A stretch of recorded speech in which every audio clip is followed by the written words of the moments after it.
Hello friends, study with Krishna channel में एक बार आपका फिर स्वागत है।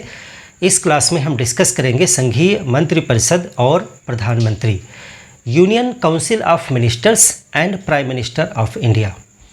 इन चीज़ों को समझने से पहले हम थोड़ा बेसिक चीज़ों पर गौर करें कि प्रधानमंत्री और राष्ट्रपति दो जो है प्रमुख होते हैं कार्यपालिकाओं के। दो कार्यपालिकाएं भारत में हैं, एक नाम मात्र की कार्यपालिका जिसका प्रमुख होता है राष्ट्रपति होता है, और एक वास्तविक कार्यपालिका जिसका प्रमुख प्रधानमंत्री होता है। तो दो दो प्रमुख हैं राष्ट्र में, और इनके बीच शक्तियों को लेकर के द्वंद्व रहा है शुरुआत से ही। और इसमें कौन ज़्यादा शक्तिशाली है, कौन कम शक्तिशाली है, इन बातों पर डिस्कस करेंगे। और ये सरकार का कैसा मॉडल है। दुनिया में लोकतंत्र में जो प्रचलित मॉडल हैं उसमें दो मॉडल हैं, दोनों आप पीछे क्लासेस में पढ़ चुके हैं। एक है प्रेसिडेंशियल फॉर्म ऑफ गवर्नमेंट, अध्यक्षात्मक सरकार प्रणाली या अध्यक्षात्मक शासन प्रणाली, जैसे अमेरिका में। इसमें क्या होता है, इसमें राष्ट्र का अध्यक्ष ही सब कुछ होता है, एक ही व्यक्ति होता है, वही राष्ट्र का अध्यक्ष होता है और वही शासन का भी प्रमुख होता है। उसी के नाम से शासन किए जाते हैं और वही वास्तव में शासन करने वाला भी होता है। कार्यपालिका का एक ही व्यक्ति प्रमुख होता है, उसका विधायिका से कोई लेना देना नहीं होता है। लेना देना नहीं होता का मतलब यह है कि वह विधायिका के प्रति उत्तरदायी नहीं होता है। ये हमने पढ़ा था क्लास में, पीछे डिस्कस करेंगे, उस क्लास को रिवाइज कर लीजिएगा। अध्यक्षात्मक शासन प्रणाली भारत में वेस्टमिंस्टर मॉडल अपनाया गया है, जो ब्रिटेन का मॉडल है, जिसको कहते हैं पार्लियामेंट्री फॉर्म ऑफ गवर्नमेंट, यानी संसदीय शासन प्रणाली या संसदीय सरकार प्रणाली। इसमें क्या होता है, इसमें एक ही व्यक्ति सर्वेसर्वा नहीं है। यहाँ पर कार्यपालिका के दो भाग हैं। इसमें एक व्यक्ति होता है जो राष्ट्र का प्रमुख होता है, जैसे भारत में राष्ट्रपति है। वो सैद्धांतिक रूप से संघ की कार्यपालिका का शक्तियों का स्वामी होता है, लेकिन वास्तव में उन शक्तियों का प्रयोग वो नहीं करता है। इस प्रकार से वह नाम मात्र की कार्यपालिका का प्रमुख होता है। उसके नाम से शासन किया जाता है, उसी के नाम से आदेश जारी किए जाते हैं, उसी के नाम से निर्णय लिए जाते हैं। उसकी समस्त शक्तियों का प्रयोग प्रधानमंत्री करता है। शक्तियाँ होती राष्ट्रपति के पास में हैं, लेकिन उनका प्रयोग वास्तव में जो शक्तियों का प्रयोग करने वाला व्यक्ति होता है वह दूसरा व्यक्ति होता है। वह वास्तविक कार्यपालिका का प्रमुख होता है, वास्तव में शक्तियों का प्रयोग करता है, और वो होता है प्रधानमंत्री। तो इस प्रकार से यहाँ पर दो प्रमुख हो गए, एक राष्ट्र का प्रमुख राष्ट्रपति और एक सरकार का प्रमुख या शासन का प्रमुख या वास्तविक कार्यपालिका का प्रमुख, जिसको प्रधानमंत्री कहते हैं। तो वो शक्तियों का प्रयोग करता है। तो इस प्रकार का जो शासन व्यवस्था है इसको कहते हैं संसदीय शासन प्रणाली। इसमें जो कार्यपालिका का प्रमुख होता है वह विधायिका के प्रति उत्तरदायी होता है। इस चीज़ को भी हम पीछे एक पूरी क्लास में डिस्कस कर चुके हैं, उसे भी आप रिवाइज जरूर कर लीजिएगा। तो इन दो चीज़ों को अगर आप समझ गए हैं तो भारत की व्यवस्था कौन सी है, संसदीय शासन प्रणाली है। यहाँ पर राष्ट्रपति भी है, यहाँ प्रधानमंत्री भी है। तो राष्ट्रपति के क्या कार्य हैं, प्रधानमंत्री के क्या कार्य हैं, इनके बीच में संविधान में किस प्रकार से तारतम्य बिठाया गया है, और वहीं से हम देखेंगे कि एक मंत्रिपरिषद का जन्म होता है और प्रधानमंत्री का पद। इसको आज हम डिस्कस करेंगे। तो सबसे पहले हम ये देखें कि इसकी उत्पत्ति कैसे है, संविधान में कहाँ से ये चीज़ें निकल के आती हैं। तो उसके लिए आपको एक आर्टिकल हमने पढ़ाया था, आर्टिकल 53। देखिए, आर्टिकल रटने की ज़रूरत नहीं है, हम आर्टिकल आपको बताते हैं, आप भी ध्यान करने की कोशिश करिए, लेकिन सभी आर्टिकल रट्टा मारने की ज़रूरत नहीं है। प्रमुख आर्टिकल बार बार आपके सामने आएंगे और अपने आप जुबान पर आ जाएंगे आपके। आप कॉन्सेप्ट को समझिए कि 53 को भले भूल जाइए, लेकिन जो बात आगे मैं बताने जा रहा हूँ वो चीज़ समझने की कोशिश करिए। 53 आर्टिकल में दो बातें हैं। एक बात तो कही गई है कि संघ की कार्यपालिका, देखिए भारत में फेडरल सिस्टम है, इसका मतलब एक संघ में सरकार होती है और राज्यों में भी सरकारें होती हैं। तो यहाँ पर हम संघ की बात आज कर रहे हैं। तो संघीय जो कार्यपालिका है उसकी शक्तियाँ किस में निहित होंगी, ये बताया गया है आर्टिकल 53 में। 53 कहता है कि जो संघीय कार्यपालिका है, यूनियन एग्जीक्यूटिव है, संघीय कार्यपालिका, कि शक्तियाँ, पावर्स किसके पास होंगी। तो शक्तियाँ यहाँ पर बताया गया है कि राष्ट्रपति में निहित होंगी, राष्ट्रपति में निहित होंगी। ये क्वेश्चन आएगा आपका, संघीय कार्यपालिका की शक्तियाँ किस में निहित होती हैं, तो आर्टिकल 53 के अनुसार राष्ट्रपति में निहित होती हैं। अभी देखिए धीरे हम बता रहे हैं आपको कैसे मंत्रिपरिषद और प्रधानमंत्री आएगा, लेकिन इसी आर्टिकल 53 में बताया गया है कि राष्ट्रपति इन शक्तियों का प्रयोग कैसे करेगा। तो यहीं पे कहा गया है कि शक्तियों का प्रयोग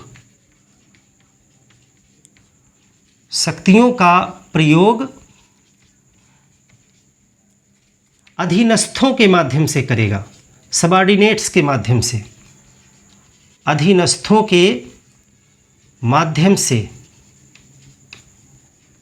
अब यहाँ पे क्वेश्चन आ जाता है कि ये अधीनस्थ का मतलब क्या है, अधीनस्थ कौन है यहाँ पर, तो इसको आगे डिफाइन किया गया आर्टिकल 74 में। आर्टिकल 74 सबसे महत्वपूर्ण आर्टिकल है इस चैप्टर के लिए। वहीं पर मंत्रिपरिषद और प्रधानमंत्री के पदों की उत्पत्ति होती है, उसी को हम पूरा समझेंगे। और अगर आपने आर्टिकल 74 के बेसिक थीम को पकड़ लिया तो चैप्टर बिल्कुल ईजी हो जाएगा आपके लिए। तो ये दो चीज़ें समझ में आई कि शक्तियाँ हैं तो राष्ट्रपति के पास में, लेकिन राष्ट्रपति को निर्देशित किया गया है कि वो शक्तियों का प्रयोग अपने अधीनस्थों के माध्यम से करे। तो वो अधीनस्थ कौन होंगे, उसके लिए अगला आर्टिकल आपको याद होना चाहिए 74। आर्टिकल 74 को आप मत भूलिएगा कतई, क्योंकि संघीय मंत्रिपरिषद और प्रधानमंत्री जो पद की परिकल्पना है वो इसी आर्टिकल में है। यहाँ पर क्या बातें बताई गई हैं, और इसमें आपको 3 बातें प्रमुख रूप से जानी हैं। मूल संविधान में क्या था और बाद में क्या कर दिया गया, ये दोनों ही चीज़ें क्रिस्टल क्लियर आपको होनी चाहिए, समझ में आनी चाहिए। सबसे पहले हम बात करें कि इसमें था क्या। जब हमारा संविधान बना था तो उस समय राष्ट्रपति को इतना ज़्यादा कमज़ोर नहीं बनाया गया था जितना आज के डेट में राष्ट्रपति कमज़ोर है। आज की डेट में आप कह सकते हो राष्ट्रपति वास्तव में एक कमज़ोर पद है भारत में, और प्रधानमंत्री का पद जो है जितना सोचा गया था उससे ज़्यादा पावरफुल हो गया है। कैसे हो गया है अभी आप इसको देखेंगे कि प्रधानमंत्री ने अपनी पावर्स को कैसे बढ़ा लिया है। आर्टिकल 74 में कहा गया था कि जो ये अधीनस्थ हैं वो कौन होंगे, यानी यहाँ पे बताया गया था कि राष्ट्रपति की मदद के लिए, राष्ट्रपति की सहायता, 2 चीज़ें बताई गई थी कि राष्ट्रपति की सहायता एवं सलाह के लिए, परामर्श हेतु एक मंत्रिपरिषद होगी, मंत्रिपरिषद, काउंसिल ऑफ मिनिस्टर्स। यहाँ अभी कैबिनेट शब्द को मत लाइएगा, कैबिनेट शब्द को हम यहाँ पे लिख देते हैं, हिंदी में उसे कहते हैं मंत्रिमंडल, जिसको कहते हैं कैबिनेट। अभी कैबिनेट क्या है इस पर भी हम पहुँचेंगे। हालांकि बोलचाल में वर्तमान में कैबिनेट और मंत्रिपरिषद सब एक जैसा ही चलता है, क्योंकि वो एक दूसरे से जुड़ी हुई चीज़ें हैं, लेकिन आपको अपनी तैयारी के हिसाब से दोनों में जो बेसिक डिफरेंस है उसको भी समझते हुए चलना है। तो यहाँ पर मंत्रिपरिषद बताया गया, यूनियन काउंसिल ऑफ मिनिस्टर्स बताया गया कि ये क्या करेंगे, ये 2 काम करने के लिए होंगे। ये राष्ट्रपति को सहायता करेंगे और राष्ट्रपति को सलाह देंगे। लेकिन कहीं भी मूल संविधान में ये नहीं कहा गया था कि राष्ट्रपति को ये सलाह माननी ही होगी, यानी राष्ट्रपति चाहे तो सलाह को माने अथवा वो अपने विवेक से सलाह को नहीं भी मान सकता था, ऐसा मूल संविधान में कहा गया था। लेकिन राजनीतिक परिस्थितियां जैसे जैसे देश में बदलती गईं वैसे वैसे प्रधानमंत्री की सरकार, देखिए जब हम सरकार की बात करते हैं तो ये शब्द जो ऊपर लिखा गया है संघीय मंत्रिपरिषद एवं प्रधानमंत्री, इसी को बोलचाल में सरकार की संज्ञा दी जाती है। जब आप न्यूज़ में या अखबार में या देखते हैं, सुनते हैं और बोलचाल में आप बातें करते हैं तो आप सरकार शब्द का प्रयोग करते हैं। सरकार के बहुत विस्तृत मायने हैं, सरकार में बहुत कुछ आता है, लेकिन आम बोलचाल में जिस सरकार का मतलब होता है वो यही सरकार है। मंत्रिपरिषद और प्रधानमंत्री यही मिलकर के जो निर्णय लेते हैं, जो नीतियां बनाते हैं, उसी को कहा जाता है कि सरकार ने ये निर्णय लिया है, सरकार ये कार्य कर रही है, सरकार ये नीतियां बना रही है। तो बोलचाल में सरकार का मतलब मंत्रिपरिषद और प्रधानमंत्री इसी की सरकार से होता है। बाकी अगर संवैधानिक रूप से देखें तो सरकार में बहुत कुछ होता है, सब कुछ आ जाता है सरकार में। राष्ट्रपति की सहायता के लिए एक मंत्रिपरिषद होगी और इसी में कहा गया कि ये जो मंत्रिपरिषद होगी इसका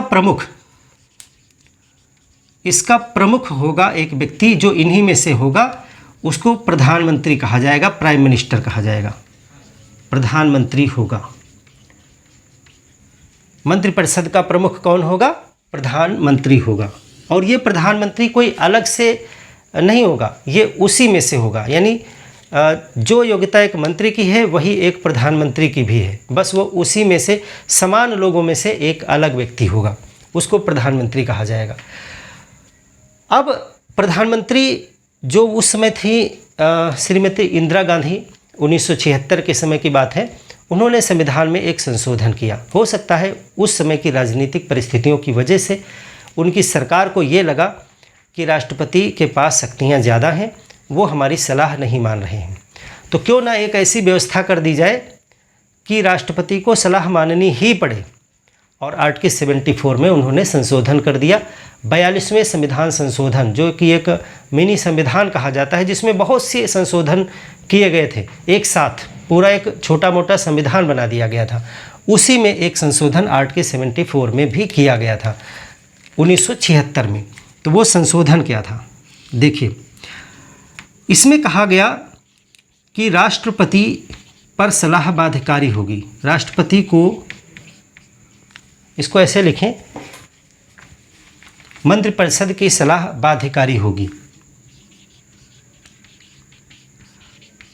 मंत्रिपरिषद की सलाह क्या होगी? बाध्यकारी, यानी मानना ही पड़ेगा, बाउंडिंग होगी। ये प्रेसिडेंट बाउंड है कि वो मंत्रिपरिषद की सलाह को काट नहीं सकता है। जो भी कहेंगे, प्रधानमंत्री अगर कहेगा कि ये कार्य करना है, दस्तखत यहाँ पे होने हैं, तो राष्ट्रपति को करना ही पड़ेगा। अब यहाँ पर उस समय जो भी सरकार थी उसने अपने आप को सुप्रीम बना लिया, यानी कि उसने संवैधानिक रूप से संविधान में ही संशोधन कर दिया ना, राष्ट्रपति की समस्त शक्तियाँ छीन करके कहाँ ले आए? वो ले आए मंत्रिपरिषद और प्रधानमंत्री के पास में, क्योंकि यही सलाह देंगे। और जब सलाह बाध्यकारी हो गई तो फिर हम जो चाहेंगे वो सलाह देंगे। हम अगर चाहेंगे कि इमरजेंसी लगा दी जाए तो इमरजेंसी लगवा देंगे। अगर हम चाहेंगे कि किसी प्रदेश की सरकार को गिरा के वहाँ पे राष्ट्रपति शासन लगा दिया जाए तो हम लगा देंगे। यानी कि प्रधानमंत्री और मंत्रिपरिषद जो भी निर्णय लेना चाहेंगे वो ले सकते हैं और राष्ट्रपति को सलाह माननी ही पड़ेगी। तो इस प्रकार से राष्ट्रपति वास्तव में एक रबर की स्टैंप बन करके पद जो है रह गया। और जो वास्तविक शक्तियां हैं, पहले से भी शक्तियां संविधान में मंत्रिपरिषद और प्रधानमंत्री के पास ज़्यादा थीं, लेकिन इस संशोधन के बाद में वो और ज़्यादा पावरफुल हो गए। और ये संशोधन था 42वां संविधान संशोधन। इसको आप स्पष्ट लिखें, 42वां संविधान संशोधन। एक एक चीज़ को समझते चलिएगा, क्योंकि कभी भी कॉन्सेप्ट बेस क्वेश्चन आएंगे तो उनको अगर आपको हैंडल करना है तो आपका कॉन्सेप्ट बिल्कुल क्लियर होना चाहिए, विजन क्लियर होना चाहिए, रटने से काम नहीं चलेगा। तो आपने देखा यहाँ से यहाँ तक आप देख रहे हो कि किस प्रकार से राष्ट्रपति का पद है ज़रूर, लेकिन शक्तियाँ मंत्रिपरिषद में हैं। और उसके बाद में और ज़्यादा शक्तिशाली हो गई मंत्रिपरिषद और प्रधानमंत्री। लेकिन ये 2 वर्ष तक ये स्थिति रही। उसके बाद 1978 में एक और संविधान संशोधन हुआ, जिसमें एक गैर कांग्रेसी सरकार थी, मोरारजी देसाई प्रधानमंत्री थे। उनके समय में एक संशोधन किया गया और इसमें सुधार किया गया। हालांकि इसको पूरी तरीके से हटाया नहीं गया। देखिए, जब भी कोई भी व्यक्ति हो, मैं हूँ या सरकार में कोई बैठा व्यक्ति हो, वो सब इंसान है। और इंसान का एक बायोलॉजिकल गुण है कि जब उसको किसी चीज़ का लाभ मिलने लगता है, उसको कोई बेनिफिट दे दिया जाता है और कुछ दिन तक उसे वो प्राप्त हो जाता है, फिर वो उसे त्यागना नहीं चाहता। ये मनुष्य का गुण है। तो उन्होंने भी इसको हटाया नहीं पूरी तरीके से। अगर चाहते तो वो 78 में जब संशोधन करके इसमें कर ही रहे थे सुधार, तो चाहते तो इस लाइन को हटा देते, फिर उसी पुरानी स्थिति में ले आते कि राष्ट्रपति को सलाह देने के लिए है मंत्रिपरिषद और सलाह बाध्यकारी करने की ज़रूरत नहीं थी, लेकिन आनंद आ चुका था सरकार को। पिछली सरकार ने 2 वर्ष आनंद ले लिया था इस चीज़ का, तो अगली सरकार के मन में भी लालच था, तो उन्होंने भी इस चीज़ को बिल्कुल नहीं सुधारा। लेकिन शायद सुधार की ज़रूरत ज़्यादा थी कि काफ़ी ये विकट स्थिति हो गई है। तो इन्होंने कहा कि जो अगला संशोधन हुआ उसमें कहा गया कि राष्ट्रपति जो है एक बार सलाह को वापस कर सकता है। राष्ट्रपति एक बार सलाह को वापस कर सकता है, यानी पूरी तरीके से इन्होंने भी नहीं हटाया इस चीज़ को अब, लेकिन थोड़ी सहूलियत दे दी राष्ट्रपति को कि एक बार वापस कर सकता है। अब यहाँ पर एक चीज़ ये हो सकती थी कि राष्ट्रपति एक बार सलाह को वापस कर दिया तो सलाह ख़त्म हो गई, लेकिन ऐसा नहीं था। इसमें लेकिन भी था, इसी के साथ जोड़ा गया, लेकिन यदि वही सलाह पुनः राष्ट्रपति के पास आती है, चाहे वो संशोधन करके आए और चाहे बिना संशोधन के ज्यों का त्यों वैसे ही आ जाए, इससे फ़र्क नहीं पड़ता है। अगर वही सलाह पुनः राष्ट्रपति के पास आती है तब बाध्यकारी होगी, तब बाध्यकारी, यानी तब राष्ट्रपति को मानना ही पड़ेगा। यानी एक बार की छोटी सी छूट राष्ट्रपति को दे दी गई और राष्ट्रपति इसका उपयोग करते भी हैं, और इसी को निलंबनकारी वीटो कहा जाता है कि एक बार सलाह को राष्ट्रपति वापस कर देते हैं तो इसको कहते हैं राष्ट्रपति ने सलाह पर निलंबनकारी वीटो लगा दिया। जैसे विधेयक पहुंचा उस पर निलंबनकारी वीटो लग गया, वापस कर दिया, लेकिन उसको फिर से पारित कर दिया और फिर राष्ट्रपति के पास पहुंच गया, अब उसे वापस वो नहीं कर सकते हैं, यानी उनका वीटो कट गया। तो निलंबनकारी वीटो को ही कहा जाता है जो सदन के साधारण बहुमत से ही कट जाता है। फिर से सलाह पहुंच गई तो उसे वापस नहीं कर सकते हैं। यह है 44वां संविधान संशोधन। इसको भी आप दर्ज करें कि कौन सा संविधान संशोधन है, तो ये है 44वां संविधान संशोधन। थोड़ा बहुत डिस्कस इसको हम पिछले भी चैप्टर्स में कर चुके हैं, लेकिन ज़रूर जानना है आपको। और ये 1978 में किया गया। इसी संविधान संशोधन के साथ में संपत्ति का मौलिक अधिकार पूरी तरीके से हटा दिया गया था, वो भी आप पढ़ चुके हैं। तो 44वां संविधान संशोधन है। अब वर्तमान की स्थिति क्या निकल के आई, इतनी चीज़ को आपने जब देख लिया तो वर्तमान में स्थिति ये निकल के आई कि राष्ट्रपति नाम मात्र की कार्यपालिका का प्रमुख है, उसके नाम से शासन किए जाते हैं, लेकिन शासन की वास्तविक शक्तियों का उपयोगकर्ता जो है वो प्रधानमंत्री होता है और वह शासन का प्रमुख होता है। उसकी सलाह यानी उसके और मंत्रिपरिषद की सलाह राष्ट्रपति पर बाध्यकारी है। राष्ट्रपति सलाह को सिर्फ एक बार वापस कर सकता है और यदि पुनः वही सलाह राष्ट्रपति को दी जाती है तो उसे मानना ही पड़ेगा। ये स्थिति वर्तमान में भारत की है। इससे क्या स्पष्ट हो रहा है, क्या भारत का राष्ट्रपति रबर की स्टैंप है, वो सरकार की कठपुतली है? ऐसे शब्द हैं, ऐसे क्वेश्चन भी मेंस में इंटरव्यू में आपसे पूछे जा सकते हैं। तो फर्स्ट आपको इसे स्वीकार करना पड़ेगा, लेकिन पूरी तरीके से नहीं।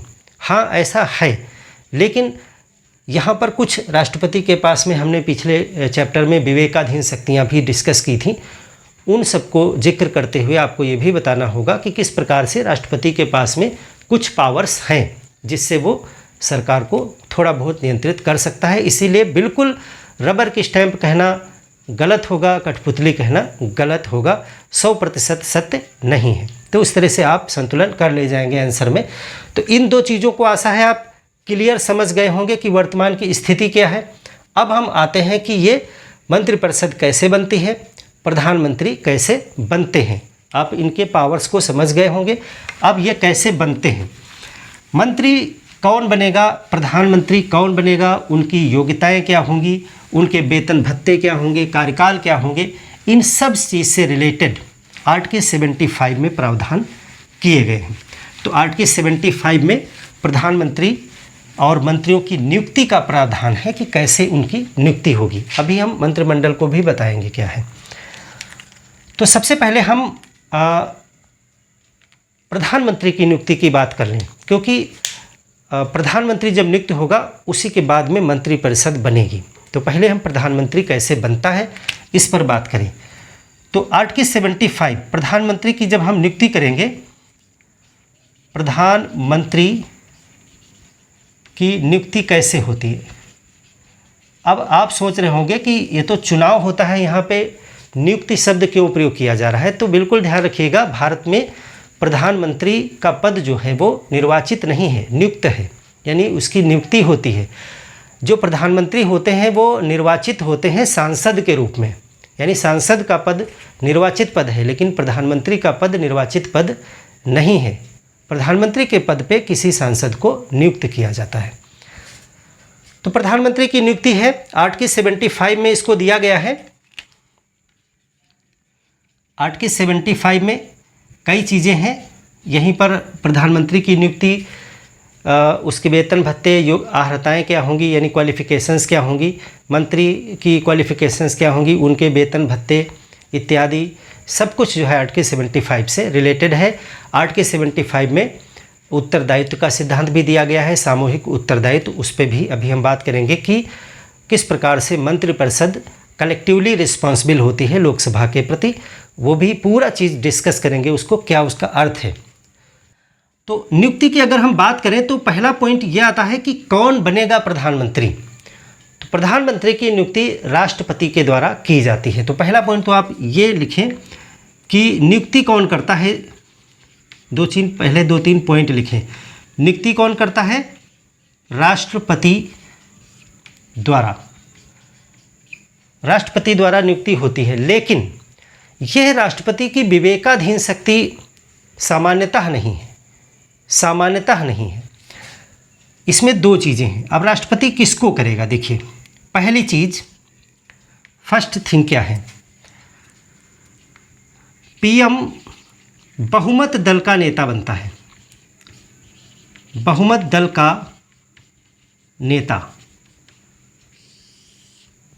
ये सामान्य परंपरा, सामान्यतः जो है राष्ट्रपति उसी व्यक्ति को प्रधानमंत्री नियुक्त करता है जो बहुमत प्राप्त दल का नेता होता है। अगर किसी भी व्यक्ति को बहुमत नहीं मिले तो ऐसी स्थिति में राष्ट्रपति विवेकाधीन शक्ति का प्रयोग कर सकता है। देखिए यहाँ पर तो बाध्यकारी है, अगर बहुमत दल का नेता है कोई तो वहाँ पे राष्ट्रपति अन्य व्यक्ति को प्रधानमंत्री नहीं बना सकता है, उसके ऊपर बाउंडेशन है कि वो इसी को बनाएगा। लेकिन अगर किसी को बहुमत नहीं मिले, यानी खंडित बहुमत होने की दशा में, अगर खंडित बहुमत है,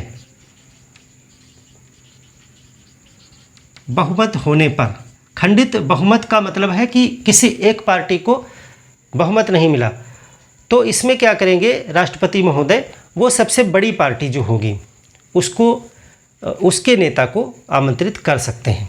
तो खंडित बहुमत होने पर जो है राष्ट्रपति क्या करते हैं, राष्ट्रपति विवेकाधीन शक्ति का प्रयोग करते हैं। विवेकाधीन शक्ति से बड़ी पार्टी के नेता को बुलाते हैं, नेता को पीएम नियुक्त करते हैं।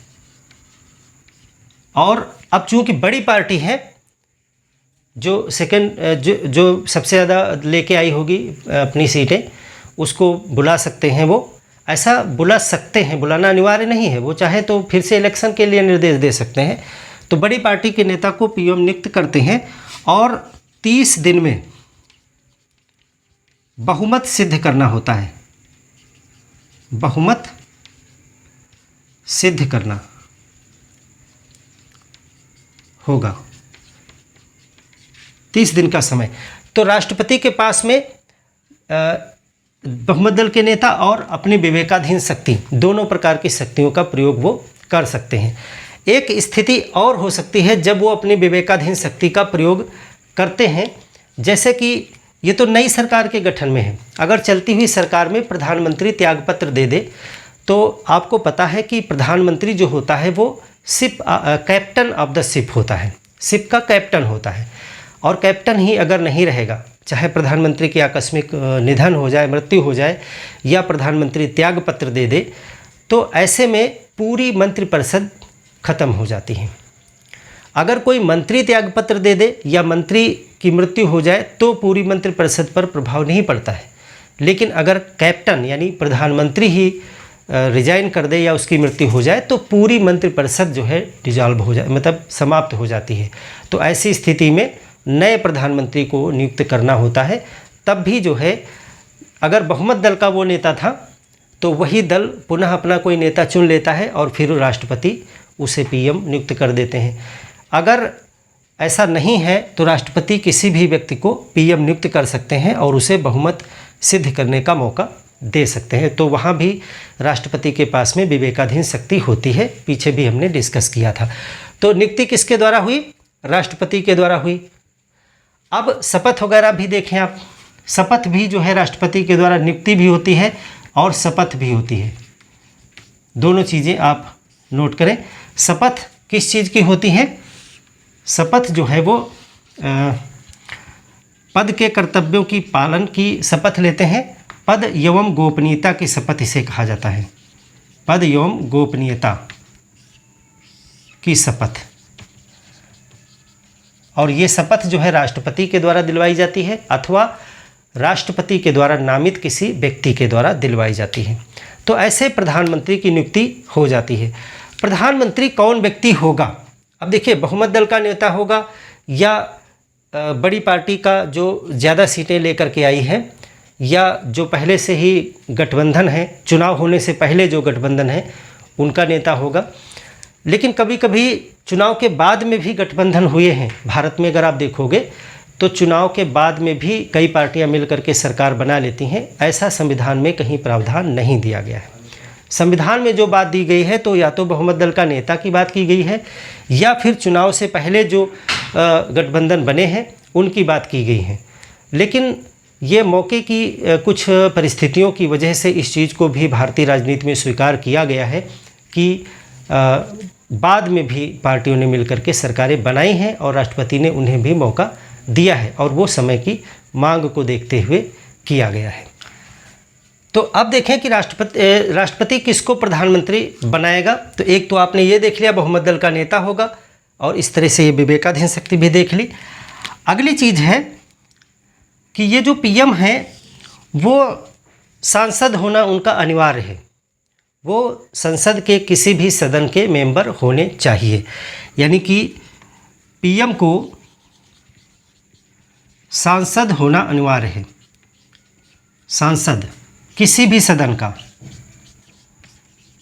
किसी भी सदन का पीएम को सांसद होना चाहिए, होना चाहिए। मंत्रियों पर भी यही बात लागू है। अभी हम मंत्रिपरिषद पे भी बात करेंगे। तो किसी भी सदन का हो, राज्यसभा का हो या लोकसभा। वैसे व्यवहार में ज़्यादातर लोकसभा जो है जनता द्वारा डायरेक्ट चुन करके आती है, लोकसभा उसी का होना चाहिए। लेकिन कई मौके ऐसे आए हैं जब प्रधानमंत्री राज्यसभा से मेंबर रहे हैं। तो अभी वो उसके उदाहरण भी हम देंगे। तो पीएम को सांसद होना अनिवार्य है। तो क्या पहले से ही सांसद होना अनिवार्य है? एक चीज़ ये आती है कि क्या कोई ऐसा व्यक्ति प्रधानमंत्री अथवा मंत्री बन सकता है जो पहले से ना तो लोकसभा का सदस्य हो ना तो राज्यसभा का सदस्य हो। तो यहाँ पर देखिए कहा गया है पीएम को सांसद होना चाहिए या नियुक्ति के 6 माह में, 6 माह के भीतर सांसद बने। किसी भी तरीके से सांसद बने, चाहे वो निर्वाचित होकर चाहे मनोनीत होकर के। तो इसमें 2 चीज़ें निकल के आ गई। एक प्रश्न बन जाएगा कि क्या कोई व्यक्ति बिना सांसद बने ही प्रधानमंत्री बन सकता है? और यही चीज़ मंत्रियों पर भी लागू है। मंत्री बन सकता है, प्रधानमंत्री बन सकता है, क्योंकि प्रधानमंत्री भी एक मंत्री ही है ना। तो आपका उत्तर होगा हाँ, बन सकता है। 6 महीने के लिए बन सकता है और 6 महीने के बाद में अगर वो बने रहना चाहता है तो उसे सांसद बनना होगा। यानी लोकसभा अथवा राज्यसभा किसी भी एक सदन का उसे मेंबरशिप लेनी होगी। और मेंबरशिप का मतलब है कि या तो उसे इलेक्शन लड़ के आना होगा या तो फिर वो जो निर्वाचित जो मनोनीत वाले पद होते हैं उस पे जाना होगा। तो इस तरह से वो बन जाएगा पीएम। अब ये चीज़ यहाँ पर आपको जाननी है कि यहाँ पर किसी भी सदन वाली जो बात है कि राज्यसभा अथवा लोकसभा। ब्रिटेन में ऐसा नहीं है। आप यहाँ पे एक नोट लिखें, नोट। ब्रिटेन में पीएम जो है निम्न सदन का ही होता है। वहाँ पे अनिवार्य है, वहाँ उच्च सदन का नहीं होता है। निम्न सदन लोअर हाउस को क्या कहते हैं ब्रिटेन में? उसको कहते हैं हाउस ऑफ कॉमन्स। उसे क्या कहते हैं? House of Commons. जैसे भारत में Lok Sabha, house of Commons. Britain में पीएम निम्न सदन का ही बनता है। अब देखिए भारत और ब्रिटेन में ये अंतर है। भारत में वो राज्यसभा का भी बन सकता है और राज्यसभा उच्च सदन है।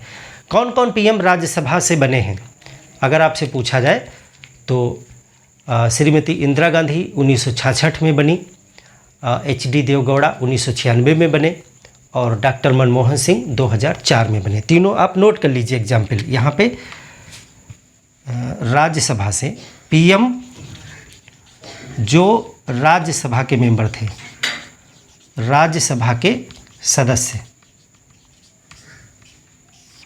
तो एक हैं श्रीमती इंदिरा गांधी। पूछा भी जा सकता है, प्रश्न पूछे गए हैं इस तरह के।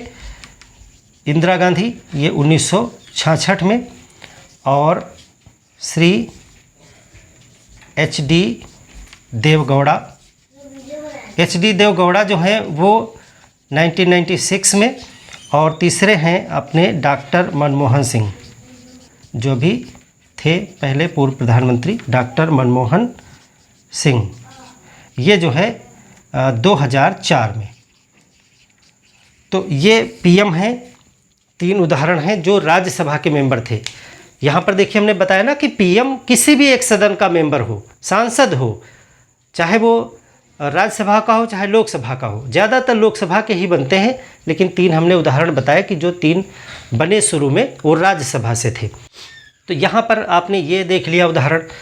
अच्छा, इस बात का कोई उदाहरण अगर आपसे पूछा जाए कि जब राष्ट्रपति ने अपनी विवेकाधीन शक्ति का प्रयोग करके पीएम को नियुक्त किया हो। देखो ये तो बहुमत दल का नेता, तो नॉर्मल बात है, जो भी सरकार बहुमत में आएगी, जो भी दल बहुमत में आएगा वो सरकार बना ही लेगा। लेकिन विवेकाधीन शक्ति का प्रयोग करके कुछ उदाहरण आपको ज्ञात होने चाहिए। भारतीय राजनीति में 1979 में एक मौका आया जब मोरारजी देसाई की सरकार गिर गई।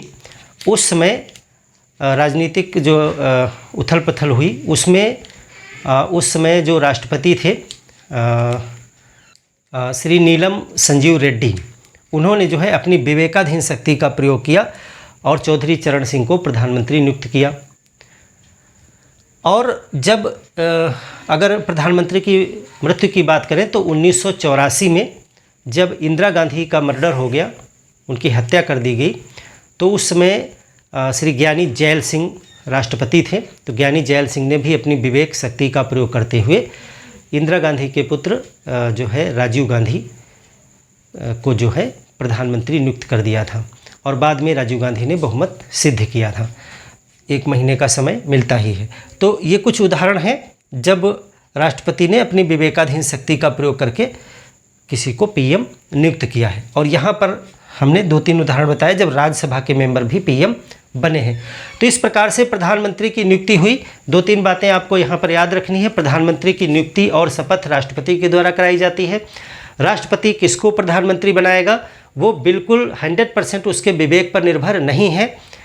पहली शर्त होती है कि जो बहुमत दल का नेता है उसी को बनाया जाएगा, लेकिन यदि कोई पार्टी बहुमत में नहीं आती है तो फिर वो किसी बड़ी पार्टी के नेता को बुला सकता है, आमंत्रित कर सकता है और उसे प्रधानमंत्री नियुक्त कर सकता है। कभी कभी जब बीच सरकार में प्रधानमंत्री की मृत्यु हो जाती है या प्रधानमंत्री अचानक से इस्तीफा दे देता है तो ऐसी स्थिति में मंत्रिपरिषद भंग हो जाती है। तब उस समय भी जो है राष्ट्रपति अपनी विवेकाधीन शक्ति का प्रयोग करके किसी को प्रधानमंत्री नियुक्त कर सकता है, बुला सकता है उसे बहुमत सिद्ध करने के लिए। यहाँ पर आप देखेंगे कि प्रधानमंत्री कौन व्यक्ति बन सकता है, तो उसको पीएम बनने के लिए सांसद होना अनिवार्य है। सांसद वो किसी भी सदन का हो सकता है, लोकसभा अथवा राज्यसभा। राज्यसभा से भी कई प्रधानमंत्री बने हैं, जैसे श्रीमती इंदिरा गांधी, HD देवगौड़ा और मनमोहन सिंह, ये उदाहरण है हमारे पास। और बाकी लोकसभा से तो लाइन लगी हुई है, वर्तमान के प्रधानमंत्री भी लोकसभा से हैं। तो इस प्रकार से एक चीज़ और यहाँ पर आती है कि यदि कोई व्यक्ति सांसद नहीं भी है, उसको प्रधानमंत्री अगर बना दिया जाता है तो वह 6 माह के भीतर उसे सांसद बनना होगा, यानी एमपी का इलेक्शन जीत के आए अथवा वो एमपी पर नॉमिनेट हो, वो एमपी बन जाए तो आगे वो बने रहेगा। ब्रिटेन और भारत में एक अंतर है, ब्रिटेन में किसी भी सदन का पीएम नहीं बन सकता है, वहाँ पर पीएम वही व्यक्ति बनेगा जो भारत की लोकसभा के समकक्ष वहाँ पर है, हाउस ऑफ कॉमन्स, उसका सदस्य होना अनिवार्य है। वहाँ पर उच्च सदन जो होता है उसको कहते हैं House of Lords. House of Lords का जो सदस्य होगा वो प्रधानमंत्री नहीं बन सकता है। तो इस तरह से प्रधानमंत्री की नियुक्ति हो गई। अब हम देखें कि मंत्रिपरिषद कैसे बनेगी। प्रधानमंत्री की शक्तियां क्या हैं, कार्य क्या हैं, तो बहुत सी चीज़ें हैं, वो आप पुस्तकों में पढ़िएगा। कुछ मैं आपको इम्पोर्टेंट बता दूंगा कि प्रधानमंत्री के क्या पावर्स हैं, क्या शक्तियां हैं, और बाकी जो मंत्रिपरिषद में हम जो भी डिस्कस करेंगे वो सब प्रधानमंत्री ही उसका कर्ता धर्ता है, लीडर है। बहुत से ऐसे आपको संस्थाएं हैं जिनका अध्यक्ष, पदेन अध्यक्ष भी प्रधानमंत्री होता है, उन पर अभी हम लास्ट में कुछ चीज़ें आपको बताएंगे। अब हम मंत्रिपरिषद देखें कि मंत्रिपरिषद की नियुक्ति कैसे होती। मंत्रियों की नियुक्ति, मंत्रियों की नियुक्ति, तो जैसे प्रधानमंत्री की नियुक्ति राष्ट्रपति ने की, मंत्रियों की नियुक्ति भी राष्ट्रपति करता है, लेकिन प्रधानमंत्री की सलाह पर। इसका मतलब यह है कि मंत्री वही व्यक्ति बनेगा जिसको प्रधानमंत्री चाहेगा और जब तक चाहेगा। हालांकि सैद्धांतिक रूप से मंत्री जो होते हैं वो राष्ट्रपति के प्रसाद पर्यंत काम करते हैं, यानी कि राष्ट्रपति जब चाहे जिस मंत्री को प्रधानमंत्री की सलाह से हटा सकता है। तो मंत्रियों की नियुक्ति कौन करता है, ये भी राष्ट्रपति द्वारा होती हैं। प्रधानमंत्री की सलाह पर, पीएम की सलाह पर, पीएम ही मंत्रालय बांटता है, सलाह पर, और नियुक्ति राष्ट्रपति के द्वारा की जाती है, राष्ट्रपति द्वारा। अगर क्वेश्चन किया जाए कि मंत्रालय कौन बांटता है, कौन किस मंत्रालय का जो है मंत्री होगा, या फेरबदल कभी करना हो इस मंत्रालय से उस मंत्रालय में, या किसी मंत्री को हटाना हो, किसी दूसरे मंत्री को लाना हो, तो वो सब काम राष्ट्रपति के द्वारा नियुक्ति जरूर की जाएगी, लेकिन करेगा वो प्रधानमंत्री की सलाह पे ही राष्ट्रपति के द्वारा किया जाता है। तो मंत्रियों की नियुक्ति होती है, और जितने भी मंत्री हैं वो राष्ट्रपति के प्रसाद पर्यंत ही काम करते हैं, यानी कि पीएम की सलाह पर हटाया भी जा सकता है, हटाया भी जा सकता है। अब ये चीज़ हमने क्यों बताई आपको, ये चीज़ इसलिए बताई क्योंकि इसको समझेंगे अभी यहाँ पर एक बहुत अच्छा पॉइंट आपको मिलेगा। देखिए यहाँ पर हम मंत्रियों की बात कर रहे हैं, मंत्रियों को पीएम की सलाह पर हटाया जा सकता है, यानी कि जो मंत्री हैं, मंत्री राष्ट्रपति, कौन हटा सकता है, राष्ट्रपति हटाएगा, राष्ट्रपति ही, यानी नियुक्ति भी वही करेगा, हटाएगा भी वही, लेकिन प्रधानमंत्री की सलाह पर ही नियुक्ति होगी, सलाह पर ही हटाया जाएगा। तो मंत्री किसके प्रति उत्तरदायी हैं व्यक्तिगत रूप से, वो राष्ट्रपति के प्रति उत्तरदायी हैं, यानी मंत्री व्यक्तिगत रूप से, मंत्री जो है राष्ट्रपति के प्रसाद पर्यंत, एक शब्द होता है प्रसाद पर्यंत,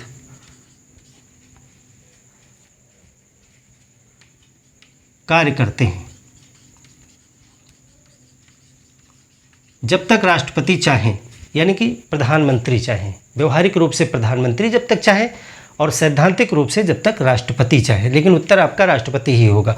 मंत्री किसके प्रसाद पर्यंत काम करते हैं, किसके जो है ड्यूरिंग प्लेजर काम करते हैं, तो राष्ट्रपति के प्रसाद पर्यंत कार्य करते हैं।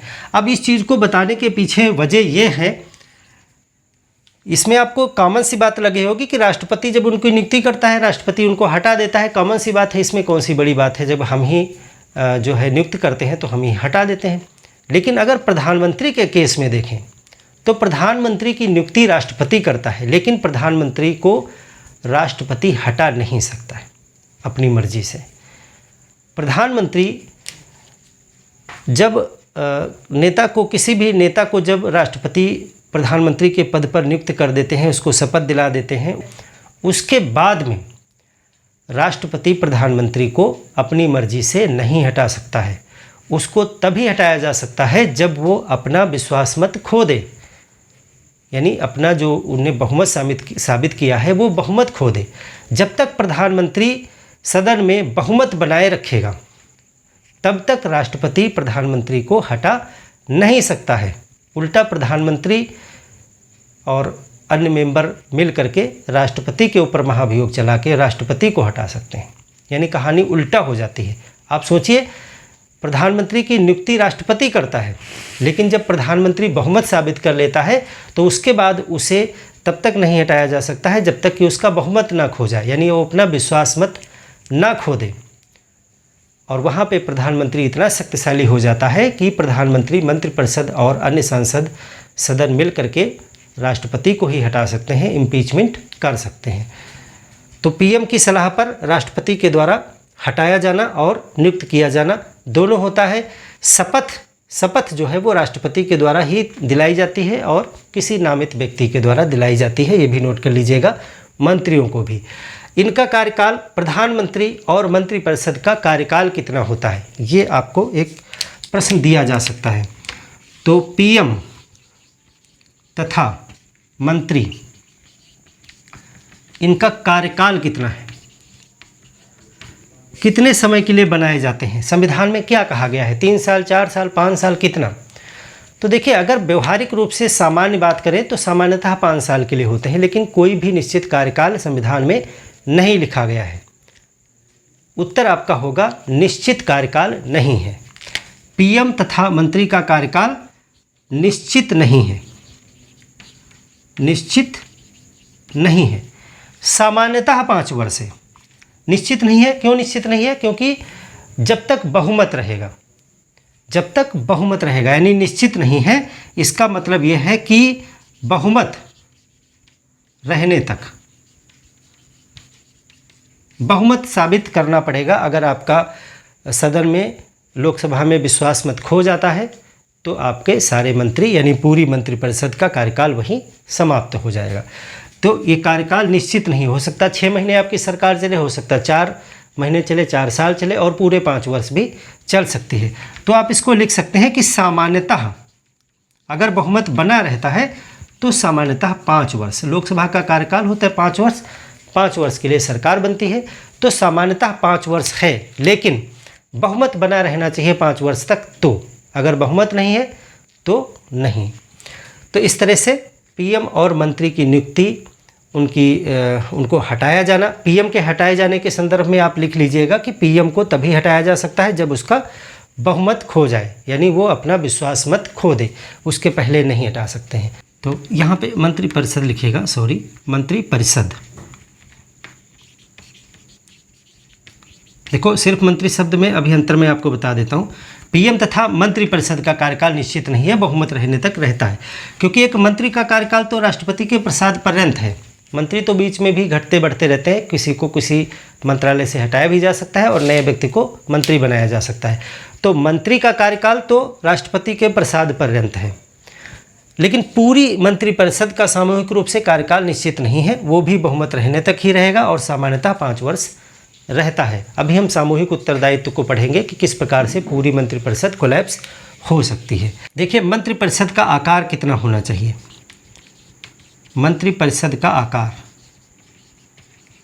वर्तमान की स्थिति की अगर हम बात करें तो लोकसभा के कुल सदस्यों का 15%, और ये है पीएम को मिलाकर, यानी पीएम भी इसी में आ जाएगा। टोटल लगभग 82 संख्या आती है। लोकसभा में जो टोटल सीटें हैं उसका 15%, और उसमें पीएम भी शामिल हो 15% में, तो इतने ही मंत्री हो सकते हैं। मंत्रिपरिषद का आकार इतना ही हो सकता है। ऐसा बाउंडेशन बाद में संशोधन के द्वारा ये जोड़ा गया है। पहले मूल संविधान में मंत्रिपरिषद के आकार का वर्णन नहीं किया गया था। ये पूरी तरीके से प्रधानमंत्री के विवेक पर छोड़ा गया था कि वो कितने मंत्री बनाना चाहता है। लेकिन उसमें क्या हुआ, बीच में राजनीतिक ऐसी परिस्थितियां बनती रहीं कि ज़्यादातर लोगों को मंत्री बनाने के चक्कर में मंत्रिपरिषद का आकार बहुत बड़ा होता चला गया, और मंत्रिपरिषद का आकार जितना बड़ा होता चला जाएगा, निर्णय लेने में उतनी ज़्यादा असुविधाएं होंगी और उत्तरदायित्व भी निर्धारित करने में बहुत असुविधाएं होंगी, क्योंकि मंत्रिपरिषद का आकार काफ़ी बड़ा हो जाएगा। हो सकता है कि कोई पार्टी अपने सभी लोगों को मंत्री ही बना दे, तो उत्तरदायी किसके प्रति फिर होंगे। तो ऐसी असुविधाओं से बचने के लिए ये 15% का एक लिमिट रखा गया। मंत्रिपरिषद का आकार कितना होगा, लोकसभा के कुल सदस्यों का 15%। अब देखिए, मंत्री लोकसभा और राज्यसभा दोनों जगह से हो सकते हैं। मंत्री भी, जो हमने बताया था पीछे कि मंत्री कौन बनेंगे, तो मंत्री भी जो है पीएम की सलाह पर होते हैं मंत्री, और मंत्री भी वही दोनों शर्तें जो प्रधानमंत्री में भी थीं, यानी कि वो सांसद हो, किसी भी सदन का सांसद हो, और अगर सांसद नहीं है तो मंत्री बनने के 6 महीने के अंदर वो सांसद बने। ये दोनों चीज़ें इसमें भी, मंत्रियों में भी शामिल है। आप लिख भी लीजिएगा कि पीएम की सलाह पर राष्ट्रपति के द्वारा। शर्त क्या है, शर्त है कि वो सांसद हो, किसी भी सदन का,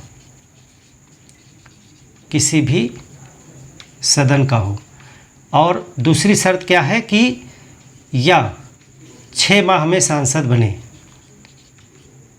सांसद बने, यानी कि अगर वो सांसद नहीं है पहले से, तो उसे अगर मंत्री पद पे लाया गया तो उसको 6 महीने के अंदर सांसद बनना होगा, चाहे वो राज्यसभा में बने चाहे लोकसभा में बने, जैसे प्रधानमंत्री में हमने बताया था। जब भी मंत्रिपरिषद के प्रति अविश्वास प्रस्ताव लाया जाता है, जो कि लोकसभा में लाया जाता है, क्योंकि मंत्रिपरिषद लोकसभा के प्रति उत्तरदायी होती है, अभी हम इस सिद्धांत पे बात करेंगे, तो जो मंत्री राज्यसभा के होंगे, क्योंकि कुछ मंत्री राज्यसभा के भी हो सकते हैं, उनको भी इस्तीफा देना पड़ता है। भले ही अविश्वास प्रस्ताव लोकसभा में पारित होता है, लेकिन मंत्री सभी इस्तीफा देते हैं एक साथ, उस पर हम बात करेंगे अभी। तो प्रधानमंत्री की नियुक्ति और मंत्रियों की नियुक्ति आप समझ गए होंगे कैसे की जाती है। बहुत ईजी है, इसमें कोई भी जटिल चीज़ नहीं है जो समझ में नहीं हो। मंत्री और प्रधानमंत्री वही व्यक्ति बन सकते हैं जो पहले से सांसद हों अथवा नियुक्ति के 6 महीने के भीतर सांसद बन जाएं, किसी भी सदन के सांसद बन जाएं। ऐसा नहीं कि वो लोकसभा के ही बने। अब हम मंत्रिमंडल पे आते हैं, मंत्रिमंडल को समझ लें। तो प्रकार, मंत्रियों के प्रकार कितने होते हैं, तो पहला प्रकार है, यानी जो हम मंत्रिपरिषद बना रहे हैं उसमें कई प्रकार के मंत्री होते हैं। मंत्रियों के प्रकार,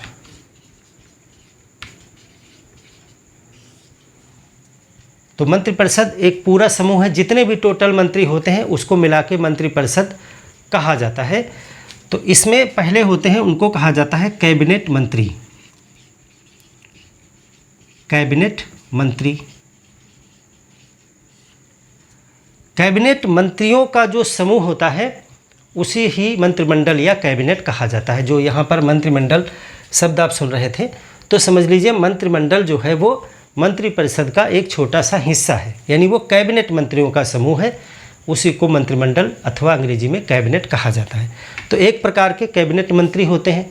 कैबिनेट मंत्री आप समझिए यही सबसे प्रमुख मंत्री यही होते हैं। ये क्या होते हैं, ये मंत्रालय के प्रमुख होते हैं, मंत्रालयों के प्रमुख हैं। ये अध्यक्ष ये होते हैं, जैसे रक्षा मंत्रालय है, गृह मंत्रालय है, तो रक्षा मंत्री, गृह मंत्री, इस तरह से जो अपने मंत्रालय के सबसे प्रमुख मंत्री होते हैं वही कैबिनेट मंत्री हैं। प्रमुख मंत्री जो होते हैं वो कैबिनेट मंत्री होते हैं, रक्षा मंत्री, गृह मंत्री, ये सब। तो ये मंत्रालयों के प्रमुख होते हैं।